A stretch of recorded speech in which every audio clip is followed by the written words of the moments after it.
Hello BSc same ફોરના વિદ્યાર્થી મિત્રો, ગયા લેક્ચરમાં આપણે પેપર નંબર 401 યુનિટ નંબર 3 એમાં આપણે જે ક્રમવાર સમગ્ર યુનિટના મુદ્દાઓ ચલાવી દીધા હતા. એમાં જે પહેલો મુદ્દો હતો આપણે તમને ખ્યાલ છે જ કે પદો સમજાવો. એમાં કેટલાક પદો હતા, હું લખતો નથી, ભૂલી જાઉં ફક્ત. અવરોધ, વિશિષ્ટ અવરોધ, વાહકતા, વિશિષ્ટ વાહકતા, તુલ્ય વાહકતા, અણુવાહકતા, અનંત મંદની તુલ્ય વાહકતા. આ બધા પદો સમજાવી અને એના સૂત્રો આપણે લખ્યા હતા. આ સૂત્રોમાં હવે આજના લેક્ચરમાં આપણે એના દાખલા ગણવામાં આપણે ઉપયોગ કરવામાં આવે છે. આ જે 7-8 પદો છે. બીજો મુદ્દો આપણો એ હતો કે અનુમાપનનો મુદ્દો હતો, જેને આપણે કહેતા હતા કે વાહકતા મિતીય અનુમાપન સમજાવી તેના પ્રકારો આપણે સમજાવતા હતા. તો વાહકતા મિતીય અનુમાપનની અંદર પહેલાં આપણે એસિડ બેઝની વાત કરીએ તો પ્રબળ એસિડ નિર્બળ બેઝ, નિર્બળ એસિડ પ્રબળ બેઝ, એ જ પ્રમાણે બંને પ્રબળ બંને નિર્બળ, આ 4 અનુમાપનો. અને એ સિવાય પણ બંને મિક્સ એસિડ 5મો પ્રકાર, નિર્બળ એસિડ પ્રબળ એસિડ વિરુદ્ધ પ્રબળ બેઝનું અનુમાપન. આ અનુમાપનનો મુદ્દો સમજાવ્યો હતો. એ પછી આપણે જે ટ્રાન્સપોર્ટેશન નંબર, જેને આપણે કહેતા હતા વહનાંક, એ વહનાંકની આપણે બંને રીતો સમજાવી હતી. એક રીત હતી મૂવિંગ બાઉન્ડ્રી મેથડ, જેને કહેવાય ચલિત સીમા પદ્ધતિ, અને બીજી છે હિટોર્પ મેથડ, જેને કહેવાય હિટોર્પની પદ્ધતિ. આમાં પણ સૂત્રો હતા, આમાં પણ સૂત્રો હશે. આનો પણ દાખલો પૂછી શકાય, આનો પણ દાખલો પૂછી શકાય. એ પછી બીજો મુદ્દો આપણે ચલાવ્યો હતો કે ક્ષારનું જળ વિભાજન સમજાવી, ગયા લેક્ચરમાં આપણે સમજાવી દીધું હતું. અને એના પીએચ શોધવાના વિવિધ સૂત્રો, જે 3 સૂત્રો હતા તમને ખ્યાલ હોય તો, એક પ્રબળ એસિડ અને નિર્બળ બેઝના ક્ષારનું, બીજું નિર્બળ બેઝ પ્રબળ એસિડના કારનું, ત્રીજું નિર્બળ બેઝ વત્તા નિર્બળ એસિડ. આ 3ના પીએચના સૂત્રો શોધી અને તેના ઉપરના દાખલા. તો અહીંયા જે આમાં સમગ્ર પ્રશ્નોનું આપણે સમજૂતી આપી દીધી છે. હવે એક્ઝામ્પલની વાત કરીએ છીએ તો એમાં જે હું એક્ઝામ્પલનું વિતરણ ચાલુ કરું છું, તો પ્રથમ એક્ઝામ્પલ હું લઉં છું. જે પદો સમજાવવાના સૂત્રો હતા એના અંદર, તો એમાં પ્રથમ એક્ઝામ્પલ એ છે કે 0.02 નોર્મલ KCl ના દ્રાવણની રોધકતા 550 ઓહ્મ છે. જો તેની વિશિષ્ટ વાહકતા 0.00277 હોય તો કોષ અચળાંક શોધો.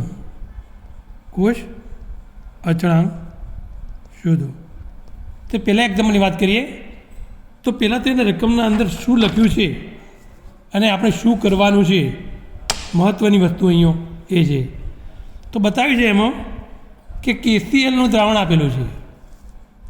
તો આ KClની દ્રાવણની અંદર કેટલું આપ્યું છે? 0.02 નોર્મલ. તો મારે કોષ અચળાંક સમજાવી અને એની અંદર એના સૂત્રો સાબિત કરવા.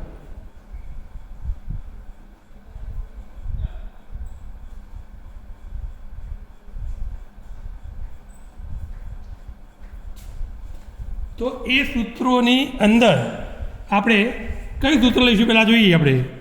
તો અહીંયા કોષ અચળાંક શોધવાનો છે. કોષ અચળાંકને આપણે એક્સરે જોડીશું.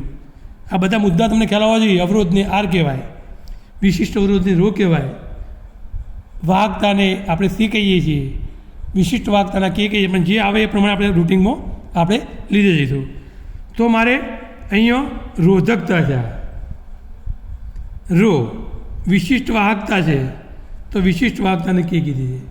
તો એનું સૂત્ર લેવું છે. તો કોષ અચળાંક એક્સ બરાબર રોધકતા ગુણ્યા વિશિષ્ટ વાહકતા. તો આપણે જોઈએ જે રોધકતા, જેને આપણે જનરલી વિશિષ્ટ અવરોધ તરીકે આપણે કહીએ છીએ, જેને આપણે જનરલી રોથી રજૂ કરીએ છીએ.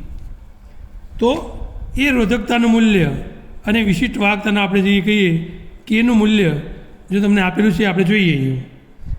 તો એની ચર્ચા કરીશું. તો એની અંદર આપણે જોઈશું તો જે રોધકતા એ આપણને આપેલી છે 550 અને વિશિષ્ટ વાહકતા જે આપણને આપેલી છે કેટલી આપી છે? 0.00277. તો કેલ્ક્યુલેટરથી જ્યારે આનો ગુણાકાર કરીશું એનો જવાબ આવશે. તો કેલ્ક્યુલેટર ગુણાકાર કરીશું ત્યારે આવશે 1.5235 સેન્ટીમીટર પ્રતિ ઇન્વર્સ.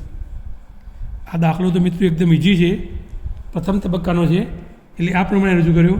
પણ હવે જે દાખલો આવશે એ એક્ઝામ્પલની અંદર 3 વસ્તુ આપણે શોધવાની છે.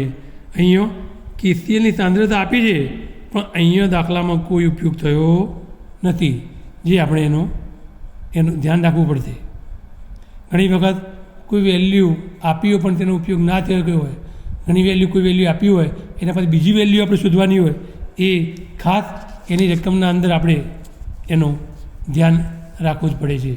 હવે બીજું એક્ઝામ્પલ કે જેની અંદર 3 પદો આપણે શોધીશું. તો બીજું એક્ઝામ્પલ શું કહેવા માંગે આપણે જોઈએ કે 25° સેન્ટીગ્રેડ તાપમાને 25° સેન્ટીગ્રેડ તાપમાને વાહકતા કોષમાં રાખેલું 2.0 ગુણ્યા 10⁻² મોલર KClનું દ્રાવણ, KClનું દ્રાવણ 165 ઓહ્મ અવરોધ દર્શાવે છે. અવરોધ દર્શાવે છે. આપેલા KClના દ્રાવણની વાહકતા, આપેલા KClના દ્રાવણની વાહકતા 2.77 ગુણ્યા 10⁻³ મોલ પ્રતિ સેન્ટીમીટર અથવા મોલ ઇન્ટુ સેન્ટીમીટર આપણે લખી શકીએ. જે લખવું હોય તે લખી શકાય. અન્ય એક પદાર્થનું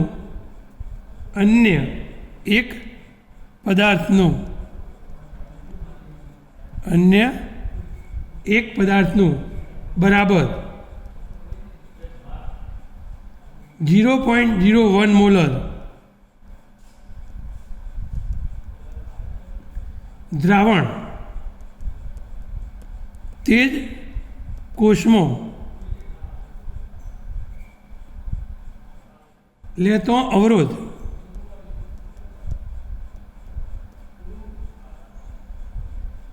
384 ઓમ માલુમ પડ્યો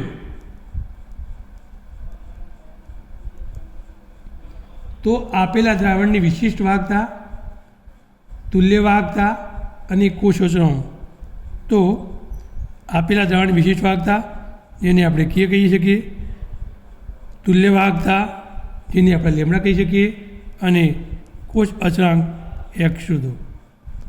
હવે મિત્રો આમાં જુઓ ઉપરના દાખલામાંથી, એ તો બહુ શોર્ટ હતો, પણ એ દાખલા આ બંને દાખલામાં ઘણો ફરક પડી ગયો છે કે એમાં ફક્ત એક જ મૂલ્ય શોધવામાં આવ્યું હતું, આમાં એના 3 મૂલ્યો આપણે શોધીશું. તો એ 3 મૂલ્યોમાં આપણે પહેલાં જોઈશું કે કઈ રીતે એની ગણતરી કરવી.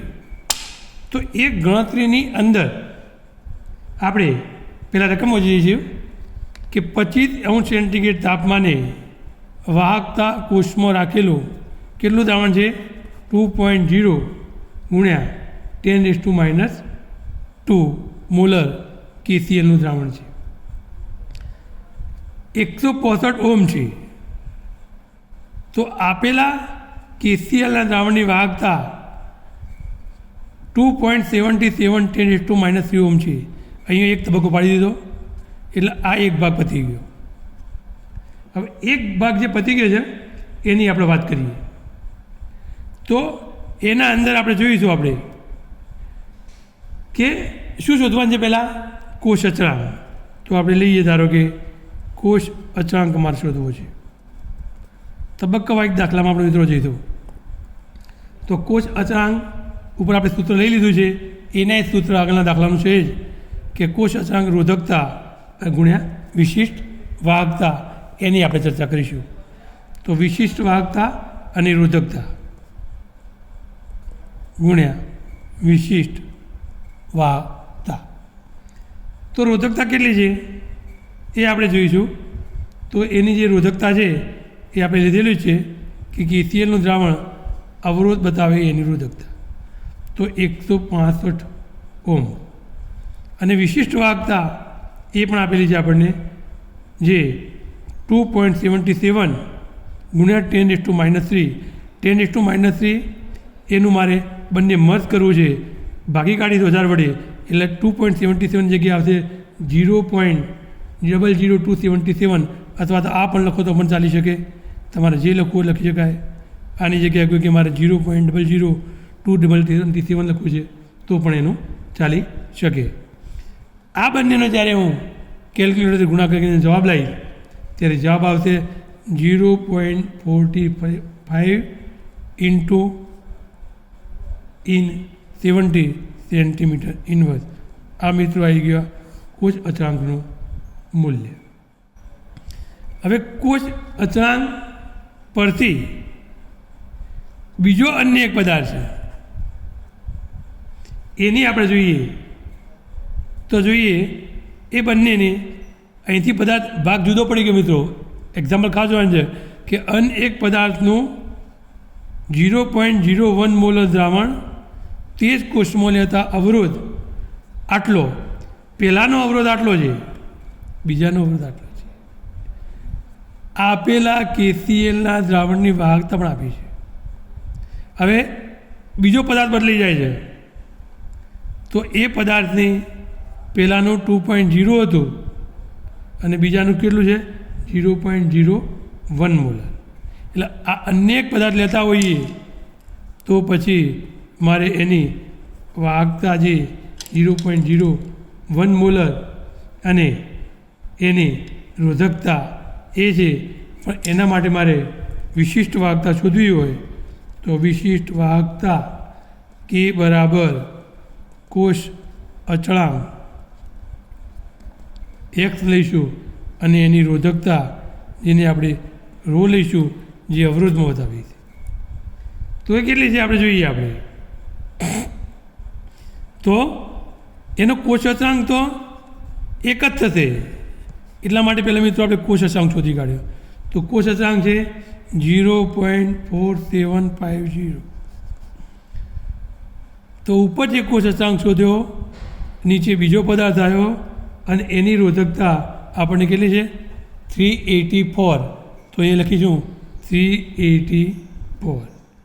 તો એ દ્રાવણની જે વિશિષ્ટ વાહકતા હું લઈ લઈશ એના ડિવાઇડેડ બાય ભાગાકાર કરીશ તો કેટલી આવશે કેલ્ક્યુલેટરથી 1.1901 ગુણ્યા 10⁻³ એની વિશિષ્ટ વાહકતા. તો એ પદાર્થની વિશિષ્ટ વાહકતા આપણે જવાબ નંબર 1 શોધી કાઢ્યો. અન્ય પદાર્થ.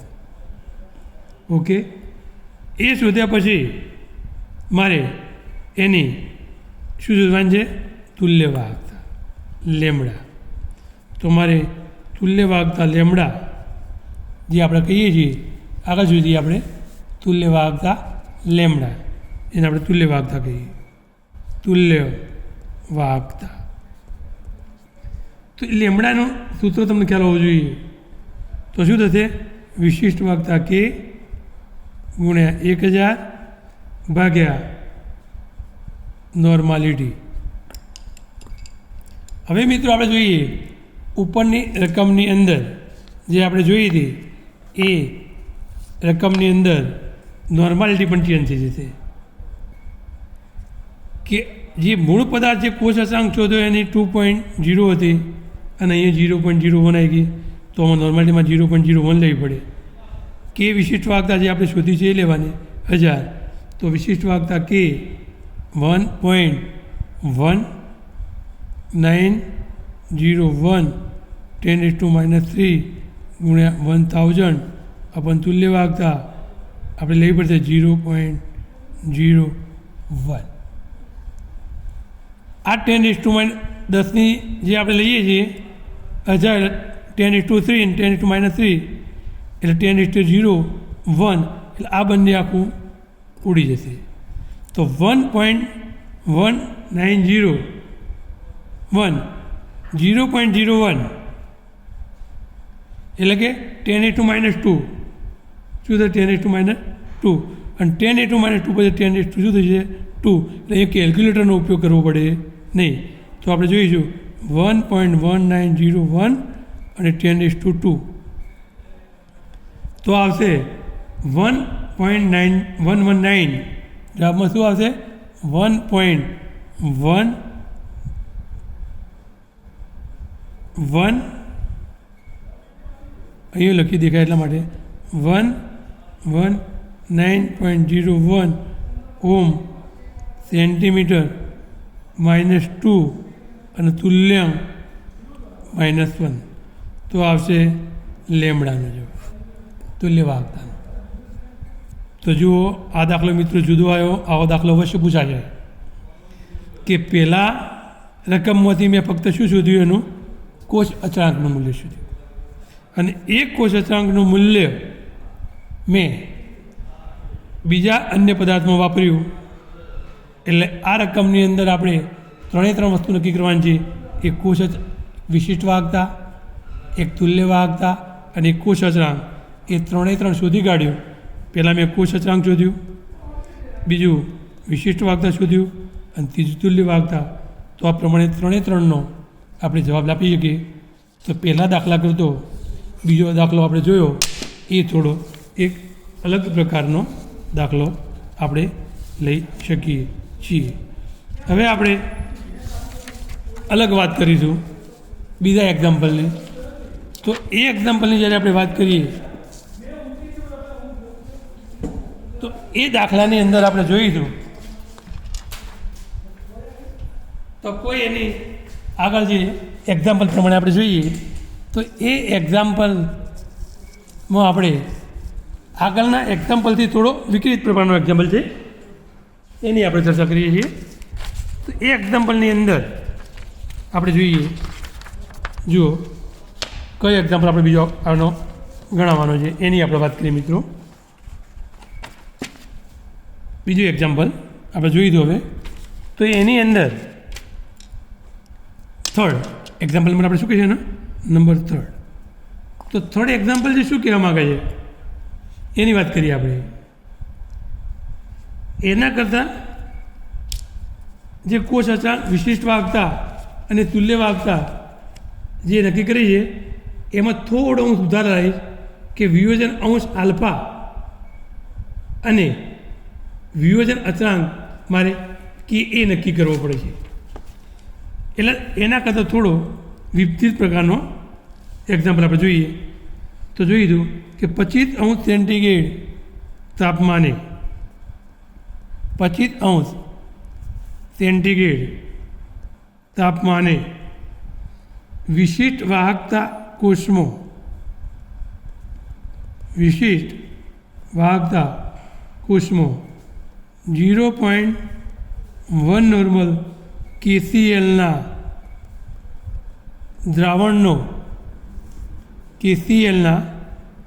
દ્રાવણનો અવરોધ 24.96 ઓહ્મ છે. 25 સેન્ટીગ્રેડ તાપમાને 0.1 નોર્મલ KClની વિશિષ્ટ વાહકતા 0.011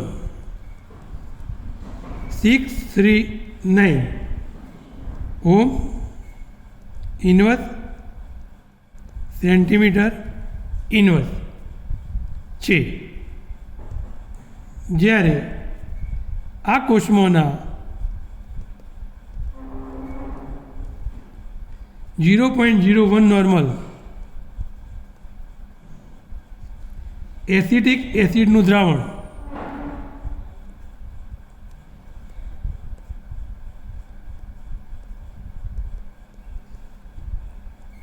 ભરવામાં આવે છે ત્યારે અવરોધ 1982 ઓહ્મ છે. એસિટિક એસિડ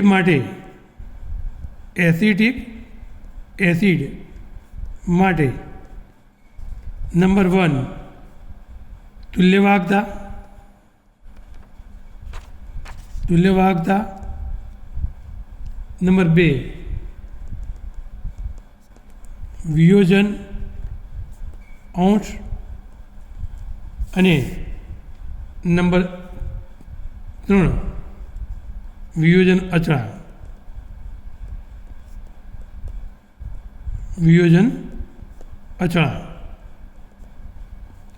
હવે આપણે જોઈએ મિત્રો, જે આગળનો એક્ઝામ્પલ ગણ્યો હતો એ એક્ઝામ્પલ અને આ એક્ઝામ્પલમાં થોડી વિવિધતા આવે છે. એ સ્ટેપમાં જે આપણે કોષ અચળાંક, વિશિષ્ટ વાહકતા અને તુલ્ય વાહકતા નક્કી કર્યા હતા એ જ પ્રમાણે પેલામાં પણ બંને દ્રાવણ મેળવી લીધા હતા, આમાં પણ બંને દ્રાવણ આવે છે. પેલામાં અન્ય એક પદાર્થ લીધો હતો આપણે, તો આમાં અન્ય એક પદાર્થ તરીકે મેં એસિટિક એસિડ લીધો છે અને મૂળ KCl છે. તો પહેલાં તો એનો મારે કોષ આગળના એક્ઝામ્પલ જેવું જ કોષ અચળાંક શોધી અને એક કોષ અચળાંકનો હું બીજામાં ઉપયોગ કરીશ. તો કોષ અચળાંક આપણે કઈ રીતે શોધવો એ આપણે પહેલાં તો સ્ટેપ આપણે લઈએ છીએ. તો કોષ અચળાંક મારે એનો નક્કી કરવો છે. તો એના માટે આપણે જોઈએ કોષ અચળાંક. તો કોષ અચળાંકની અંદર આપણે જોઈએ છીએ સૂત્રને શું થશે કે X = વિશિષ્ટ વાહકતા ગુણ્યા રોધકતા અથવા તો એનો અવરોધ. વિશિષ્ટ અવરોધને આપણે શું કહી શકીએ? ρ કહીએ છીએ, પણ આને આપણે R કહી શકીશું. તો પહેલાં તો મિત્રો આપણે આગળના દાખલામાં કોષ અચળાંક શોધી કાઢીએ. તો આ એક્ઝામ્પલની અંદર આપણે જોઈએ આપણે કે 0.1 નોર્મલ KCl લીધો છે. એની વિશિષ્ટ વાહકતા આપણે કેટલી લીધી છે? 0.011639 અને એની આપણે જોઈએ રોધકતા અથવા અવરોધ. આ બંને આપણે મારો ઉપયોગ કરવો છે. તો આ બંને હું ઉપયોગ કરું છું.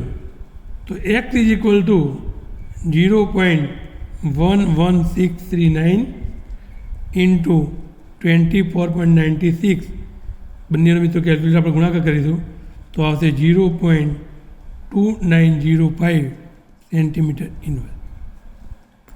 એક જવાબ આપણે જે નક્કી કર્યો કોષ અચળાંક, પણ આમાં તો તુલ્ય વાહકતા, વિયોજન અંશ અને વિયોજન અચળાંક આપે છે. પણ આ મેં કેમ શોધ્યો કે તુલ્ય વાહકતા શોધવા માટે મારે પહેલાં કોષ અચળાંક અને વિશિષ્ટ વાહકતા શોધવું, તો જ એના મૂલ્ય આપણે નક્કી કરી શકીએ છીએ.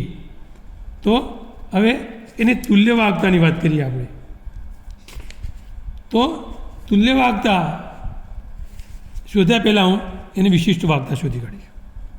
તો વિશિષ્ટ વાહકતા મિત્રો આપણે શું કહ્યું? કે. તો કે બરાબર જે આપણે કોષ અચળાંક શોધ્યો છે એને હું એક્સ લઈ લઉં કે કોષ અચળાંક એક્સ અપોન અવરોધ આર. તો કોષ અચળાંક એનો કેટલો જે આપણે ઉપર શોધી કાઢ્યો છે 0.2905 ડિવાઇડેડ બાય અવરોધ. તો આપણે જવાબ મિત્રો એસિટિક એસિડનો શોધવાનો છે. તો એસિટિક એસિડનો અવરોધ લેવાનો. પેલો અવરોધ તો ફક્ત આપણે કોષ અચળાંક નક્કી કરવા માટે લીધો હતો, એટલે એ ભૂલ ના થાય, આના અવરોધ નહીં લેવાનો. તો આનો જે અવરોધ છે એસિટિક એસિડનો અવરોધ એ કેટલો છે 1982. તો 1982 લઈ લીધો મેં. આ બંનેનો હું જ્યારે ભાગાકાર કરીશ ત્યારે વિશિષ્ટ વાહકતા શોધવા માટેનો જવાબ આવશે 1.467 ઇન્ટુ 10⁻⁴ ઓમ ઇન્વર્સ સેન્ટીમીટર ઇન્વર્સ. આ આપણે શોધી કાઢ્યો વિશિષ્ટ વાહકતા. હવે મિત્રો મારે શું શોધવાનું છે? તુલ્ય વાહકતા. તો તુલ્ય વાહકતા લેમડા શોધું છું હવે. તો તુલ્ય વાહકતા લેમડા મારે શોધવી હોય તો એનું સૂત્ર આપણે આગળ જોઈ લીધું છે. એ સૂત્ર હું ફરીથી રિમાઇન્ડ કરું છું કે 1000 ગુણ્યા વિશિષ્ટ વાહકતા અથવા તો કે અને એનો ડિવાઇડેડ બાય નોર્માલિટી એન. તો વિશિષ્ટ વાહકતા આપણે શોધી કાઢી. નોર્માલિટી તો એક્ઝામ્પલમાં જે આપણે લીધી છે એની નોર્માલિટી KCLની જે આપણે નક્કી કરી શકીશું. તો એ નોર્માલિટી છે કેટલી છે 0.01 એસિટિક એસિડની વિશિષ્ટ નોર્માલિટી, જે હું આમાં બતાવું છું તમને આ થશે. તો એ નોર્માલિટી હું લઉં છું. તો 1000 એમને આ મૂલ્ય લઈ લઉં વિશિષ્ટ વાહકતા 1.467 ગુણ્યા 10⁻⁴ અને નોર્માલિટી જે આપણે લઈશું 0.01 જે એસિટિક એસિડની વાત કરીએ 0.01.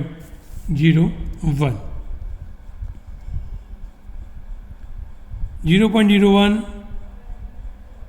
1/100 ઉપર 3 મીંડા એટલે 3 ને 2 5 10⁵ પ્લસ અને 10⁻⁴ એટલે 10:1 અને 10:1 ગુણ્યા 1.467 એટલે કપાઈ જશે.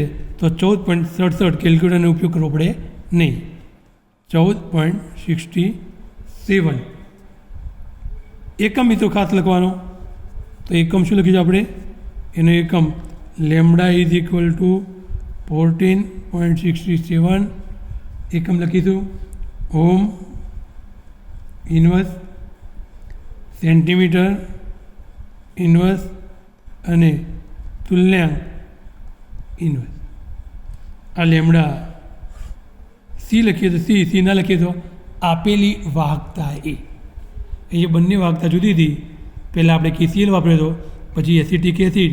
એટલે એસિટિક એસિડનો જે આપણે જવાબ શોધવાનો છે એ તુલ્ય વાહકતાનું મૂલ્ય. અહીંયા તુલ્ય વાહકતા પણ નક્કી કરી, પણ બીજા બંને જવાબ નવો શબ્દ આવ્યા વિયોજન અંશ અને વિયોજન અચળાંક. તો પહેલાં તમારે વિયોજન અંશ નક્કી કરવો પડશે. તો વિયોજન અંશ કઈ રીતે નક્કી કરીશું? તો એનું સૂત્ર મિત્રો નવું સૂત્ર એ આ જ હશે કે વિયોજન અંશ બરાબર આપણે લઈએ છીએ લેમડા સી આપેલી સાંદ્રતા તુલ્ય વાહકતા અને અનંત મંદની તુલ્ય વાહકતા. તો બંને તુલ્ય વાહકતા આપણે જોઈએ છીએ. તો અનંત મંદને એની તુલ્ય વાહકતા આપણને એક્ઝામ્પલમાં આપેલી છે અને એ તુલ્ય વાહકતા લેમડા 0 બરાબર 391 જે અહીંયા એક્ઝામ્પલમાં તમને આપેલી છે કે લેમડા 0 બરાબર 391 એ એની અનંત મંદને તુલ્ય વાહકતા કહી શકીએ આપણે. તો લેમડા સી આપણે શોધી કાઢી આપેલી કેટલી આપી હતી આપણે જોઈએ આપણે કે એ આપી હતી ઉપર પ્રમાણે 14.67 અને પેલી આપી હતી આપણે બતાવી દીધી 391. તો 391 એ બંનેનો જે વિયોજન અંશ આલ્ફા અથવા આ પ્રમાણે લખી શકાય. તો એનું મૂલ્ય થશે 0.03716. તો અહીંયા વિયોજન અંશનો પણ જવાબ આવી ગયો 0.03716 એટલે એક જવાબ આ નક્કી કર્યો. હવે આપણે નક્કી કરવાના છે વિયોજન અચળાંક. જેમ જેમ એક્ઝામ્પલ આપણે આગળ જઈએ છીએ એમ સૂત્રો બદલાતા જાય છે. પહેલાંમાં કોષ અચળાંક, તુલ્ય વાહકતા, વિશિષ્ટ વાહકતા, અવરોધ બધું નક્કી કરી દીધું. આમાં અવળું આવ્યું, થોડું જુદું આવ્યું કે વિયોજન અંશ અને વિયોજન અચળાંક. તો આ વિયોજન અંશનું સૂત્ર છે. હવે એક નવું સૂત્ર આપણે લઈ લઈશું વિયોજન અચળાંક, જેનું મૂલ્ય આપણે અહીંયા જવાબમાં અત્રે નક્કી કરવાનું છે. એ મૂલ્ય આપણે જોઈશું આપણે કે એનું મૂલ્ય છે કે એ. તો વિયોજન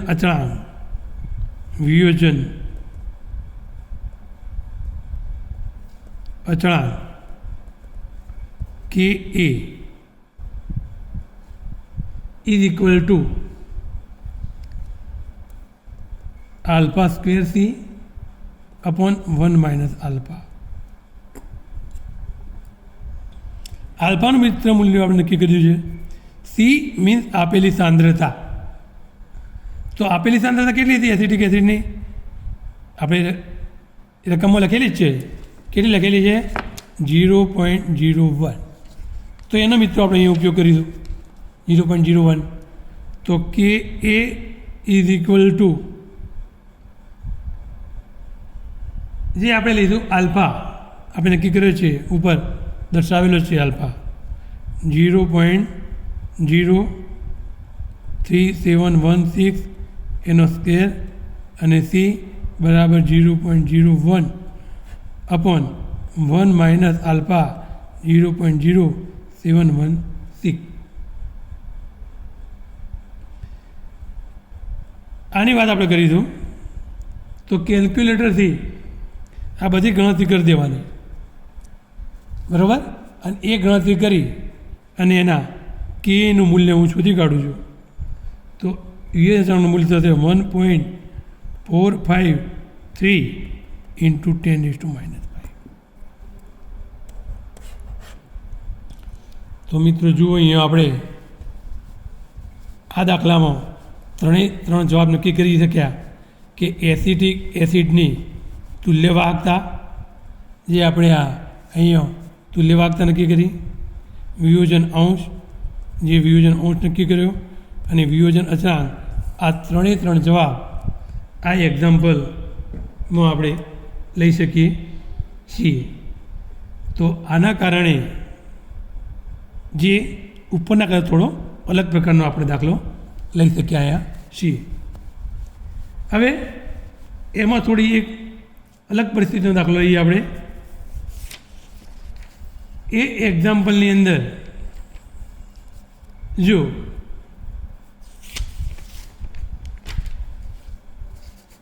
અલગ અલગ કઈ છે કે આયનિક અંશ નક્કી કરવો છે. આપણે અહીંયા વિયોજન અંશ નક્કી કર્યો મિત્રો, એ હું એક આયનિક અંશનો દાખલો લઉં છું. એટલે આયનિક અંશ ઉપરથી આપણને ખ્યાલ આવી જશે. વિયોજન અંશને આપણે આલ્ફા કહીશું અને આયનિક અંશ એ આપણે અલગ રીતે નક્કી કરીશું કે વિયોજન અંશ આલ્ફા બરાબર લેમડા સી અપોન લેમડા 0. પણ આયનિક અંશ લેવો હોય તો લેમડા સીની જગ્યાએ મારે મ્યુ એટલે મોલર તુલ્ય વાહકતા આપણે નક્કી કરી છે એ બંનેના મૂલ્યો. તો એમાં એ પ્રમાણે દાખલો આપણે જોઈએ, આપણે ગણીએ છીએ, બરાબર. એ લઈએ હવે આપણે એ પ્રમાણે દાખલો.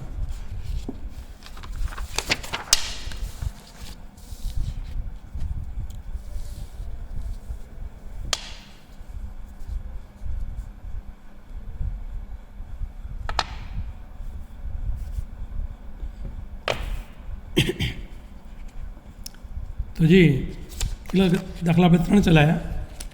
તો એક્ઝામ્પલ નંબર હું 4ની વાત કરી. એક્ઝામ્પલ 4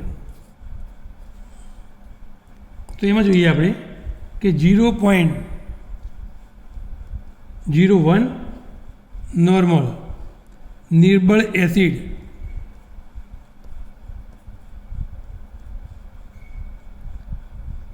ની વિશિષ્ટ વાહકતા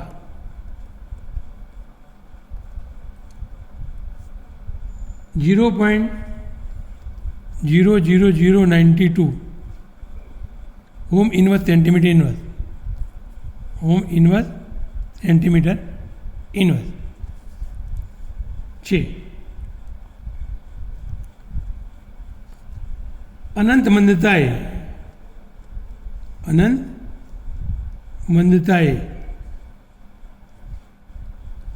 તેની મોલર વાહકતા મોલરને આપણે મ્યુ કહેતા. પહેલાં હવે આપણે સમજાવી દીધું છે, પદો સમજાવે એના અંદર કે મોલર વાહકતા કોને કહેવાય.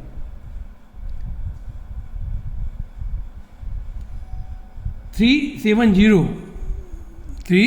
ઝીરો ઓમ ઇન્વર્સ સેન્ટીમીટર ઇન્વર્સ હોય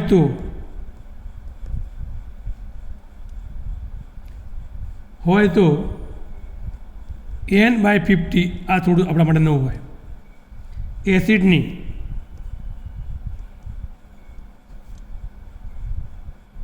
દ્રાવણની વિશિષ્ટ તુલ્ય વાહકતા, જેને આપણે લેમડા કહીશું. શું કહીશું? લેમડા. અને નંબર 2 આયનીકરણ અંશ. આ નવો શબ્દ આવ્યો, નક્કી કરો. તો જોઈએ મિત્રો આપણે એમાં તો પહેલાં તો તુલ્ય વાહકતા આપણો ખ્યાલ છે આગળ ગણી ગયા પ્રમાણે. તો તુલ્ય વાહકતાનું શું થશે કે તુલ્ય વાહકતા બરાબર 1000 ગુણ્યા વિશિષ્ટ વાહકતા ભાગ્યા મોલારિટી અથવા તો એની સાંદ્રતા, જે લ્યો એ મોલારિટી અથવા તો એની સાંદ્રતા. તો 1000 ગુણ્યા વિશિષ્ટ વાહકતા 0.00092 અને જે એની નિર્બળ એસિડની કોન્સન્ટ્રેશન નોર્માલિટી મોલારિટી એ કેટલી છે? 0.01. કેટલી છે? N/50. કેટલી છે? N/50. તો N/50ની આપણે વાત કરીશું. આપણે N/50 એટલે 1/50. આ 1/50 તમે કરશો તો ડાયરેક્ટ એનું મૂલ્ય આવશે. પરંતુ અહીંયા જે એસિડ દ્રાવણની મારે મોલારિટી જો આપેલી જ હોય N/50, તો એના મારે પહેલાં તો અલગ પ્રકારે એની મારે સમજૂતી આપવી પડશે, જે બાજુમાં હું તમને આપું છું. કે 0.01 મોલર હોય. હવે આપણે જોઈશું આપણે કે આયનીકરણ શોધવો મારે, તો મારે ટકાવારીમાં શોધવું પડશે. તો 0.01 નો આ શોધી અને પછી એનો ઉપયોગ કરી દે. તો આના અંદર 1000 ગુણ્યા 0.3092 ડિવાઇડેડ બાય 0.1 કેલ્ક્યુલેટરથી 9.2 ઓમ ઇન્વર્સ સેન્ટીમીટર -2.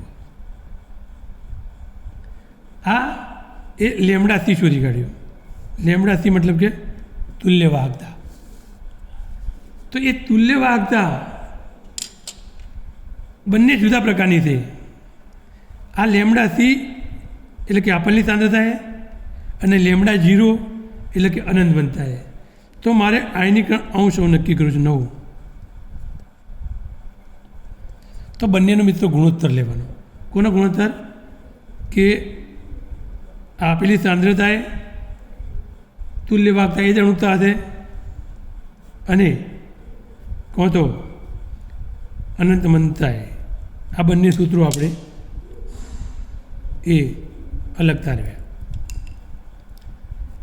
આ બંનેમાંથી આપણે આપેલી સાંદ્રતા તુલ્ય વાહકતા નક્કી કર્યું છે લેમડા સીનું મૂલ્ય જે 9.2 છે.